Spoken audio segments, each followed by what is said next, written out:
এই কাজটা কেমন হয়েছে জানাবেন।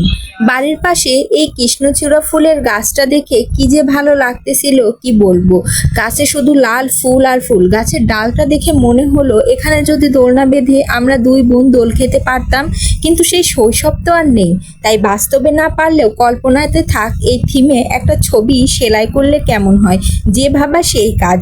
শুরু করে দিলাম। আমার কিছু বরাবরই করা নতুন কিছু করতে আমার ভীষণ ভালো লাগে, সেই ভালো লাগা থেকেই এই কাজটা করা শুরু করলাম। দেখা যাক কাজটা শেষ পর্যন্ত কেমন হয়, আমি আমার কল্পনাকে সুই সুতা দিয়ে কেমন রূপ দিতে পারি।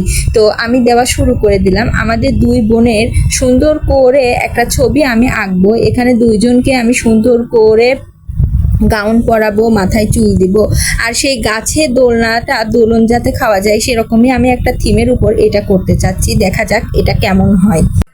একটা কাজ শুরু করলেই বারবার মনে হয় কাজটা কেমন হবে, আদৌ শেষ হবে কিনা, আদৌ সুন্দর হবে কিনা, সেটা আমি সবাইকে দেখাতে পারবো কিনা, বা আমি যেরকম কল্পনা করতেছি আমি সেই রূপটা দিতে পারবো কিনা।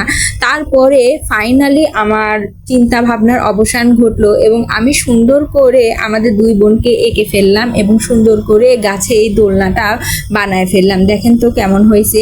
এরপর আমি এই কৃষ্ণচূড়া ফুলের ফুলটা দিব। আমি যেরকম দেখেছিলাম যে এই কৃষ্ণচূড়া ডালের সাথে সুন্দর করে দুইজন দোল খাচ্ছি।